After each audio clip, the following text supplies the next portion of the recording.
The positive momentum Ferrari gained from Melbourne appears to be propelling them in an unexpectedly favourable direction. As a result, the team is now inclined to accelerate the implementation of upgrades for the SF24 car in time for Suzuka. This race holds particular significance as Red Bull is set to introduce substantial changes to their RB20 car, especially with regards to the new sidepod design and inlets. This raises the question, can Ferrari replicate their success in Suzuka? And more significantly, does this indicate a resurgence in the championship battle? After the first two races in Bahrain and Saudi Arabia, all the teams have started to figure out their cars, but only a few have fully understood them. Ferrari has emerged as the second fastest team behind Red Bull, with a gap of about 0.4 of a second per lap. Charles Leclerc and Carlos Sainz cars have shown improvement from last year's models, except for Red Bull, of course. Unlike the SF23, which had limitations due to its design, the current car is based on a new concept, starting with a redesigned chassis. The cooling system and power unit accessories are also different from last year's car, though not drastically. But with changes in size and shape, the team has managed to distribute aerodynamic load differently, creating a more stable aerodynamic balance. Even though the suspension remains the same, with a push rod at the front and a pull rod at the rear, its geometry and mechanics have been fine-tuned, benefiting from the improved aerodynamic concept. Despite its strengths, weaknesses in the SF24, especially in Saudi Arabia, were identified, particularly the need to improve tyre warm-up to catch up with the RB20. Ferrari is eager to maintain their strong performance and accelerate the upgrades for the Suzuka race. They're confident in the foundation of the SF24, which has proven itself in recent races. Unlike in past seasons, they're not waiting to see how things unfold. Instead, they're seizing every opportunity, and Suzuka looks promising for them to repeat their success from Melbourne. Suzuka was chosen for upgrades not only because of its track characteristics, but also because of Ferrari's competitive showing in Melbourne. Despite Verstappen's absence due to a mechanical issue, Ferrari believes they're much closer to Red Bull than expected at this point in the season. After evaluating the car over 2 races, they've decided Suzuka is the right race to introduce upgrades, with many of the enhancements originally planned for Imola now being fast-tracked for the April 7th weekend. The specifics of the upgrades are yet to be confirmed, but considering the need for downforce on the Suzuka track and the current rules, it's highly likely they'll focus on redesigning the side pods and adjusting the floor. This assumption is based on the fact that these races have historically seen little to no improvement due to flaws in Ferrari's chassis construction over the past 2 years. Now that these issues have been addressed, Ferrari is hopeful that enhancing these parts will significantly improve the car's performance. Vasseur further emphasized this optimism by stating, "We have been quick all weekend right from the first free practice. I think we have made a good step forward compared to what we were 1 year ago when we left Melbourne, having failed to score points. We were not disappointed with our results in Bahrain and Saudi Arabia, nor are we getting carried away because of this 1-2 finish. However, we must continue with this approach in the coming races because that is the only way we are going to get the results we want."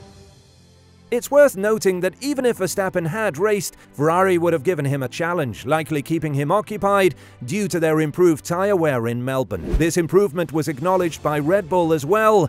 Given Suzuka's fast corners, many cars might face tyre wear issues, which is why Ferrari might consider bringing upgrades earlier to understand their car better before the rest of the season unfolds. It's intriguing to see how Ferrari will fare against McLaren, especially since during some moments in the Melbourne GP, the McLaren seemed to be keeping pace with Leclerc's car. While Verstappen remains their main rival, Ferrari is also paying attention to McLaren's performance. With Red Bull introducing new upgrades at Imola, Ferrari sees a chance to disrupt the status quo and deliver another exciting race, emphasizing that the championship battle is far from decided. The reason behind this is clear. Red Bull is taking a big risk with their new approach, which they plan to implement in Suzuka and develop further in Imola. Unlike Ferrari, Red Bull is venturing into uncharted territory.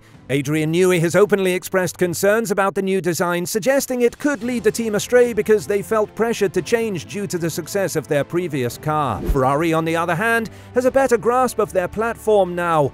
With the right upgrades, they could significantly narrow the gap to Red Bull. Even if Suzuka doesn't meet Ferrari's expectations with these upgrades, we shouldn't overlook the significant package they have prepared for Imola. A big part of it will focus on the floor, which makes sense considering both drivers felt very confident with the SF24. They understood that generating downforce would be more stable now, unlike in the past 2 years. Red Bull has gained a lot of performance in the last couple of years, mainly due to their floor design. With the SF24 being the first to fully embrace the downwash concept, Ferrari has opted for a unique compromise to establish a strong foundation for further development in the right direction. Ferrari is focusing on improving the aerodynamic efficiency of their car while maintaining stability. They're addressing this issue in Suzuka and will continue to enhance it in Imola. The upgrades planned for Imola are significant, so much so that Ferrari describes it as a 2.0 version of their car.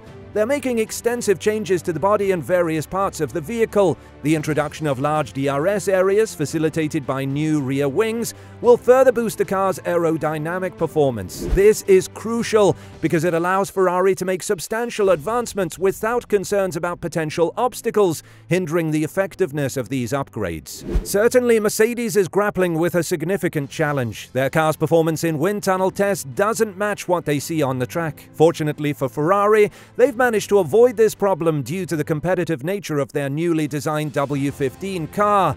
The MCL38, McLaren's car, is also set for major upgrades in Imola. However, their main goal is to outpace Red Bull, especially Verstappen. This aim is underscored by Perez's performance in Melbourne, where he lagged 40 seconds behind Ferrari's leading pack, despite suffering damage from Alonso's visor affecting his downforce generation. The question remains, why Suzuka? And can Ferrari surprise us once more, without leaving us with false hopes for the rest of the 2024 season? Certainly, despite the challenging nature of Suzuka's high-speed corners, Ferrari is determined to test some of the upgrades planned for Imola here. They hope to assess whether these improvements can enhance their car's performance for the upcoming race in China. Unlike the Chinese Grand Prix, which is a sprint event weekend, where teams are hesitant to introduce upgrades due to limited time for testing, Suzuka presents a favorable opportunity for further enhancement. The focus will particularly be on the rear wing, as Suzuka's layout provides a suitable environment for assessing and refining the car's capabilities. In Melbourne, Ferrari unveiled a new version of a component, marking their first upgrade of 2024. Prior to this, they faced criticism for what was seen as a too cautious approach with their SF24 car. However, their strategy for Suzuka and Imola suggests a newfound confidence and direction. It appears that perhaps for the first time in 3 years, Ferrari has a clear plan in place. They seem to be confident in their approach and anticipate significant results. Unlike Mercedes, Ferrari's wind tunnel testing results closely align with the performance observed on the track, which further boosts their optimism for the upcoming races. Ferrari faces an intriguing dilemma regarding the rivalry between their drivers, which could pose a significant challenge. Currently, it appears that Sainz, who is departing from the team, has the edge over Leclerc. If this trend continues and Ferrari remains in contention for the championship, it could create complications. Sainz may find himself at a disadvantage because he'll be restricted from accessing sensitive information about the car's development. This situation could prove frustrating for him, especially if he continues to outperform Leclerc throughout the season. Considering everything discussed, do you believe Ferrari has the capability to gain the upper hand in the aerodynamic performance battle? Furthermore, are the implemented changes proving effective, and can we anticipate heightened competitiveness between Leclerc and Sainz in the 2024 season? Share your thoughts in the comments section below.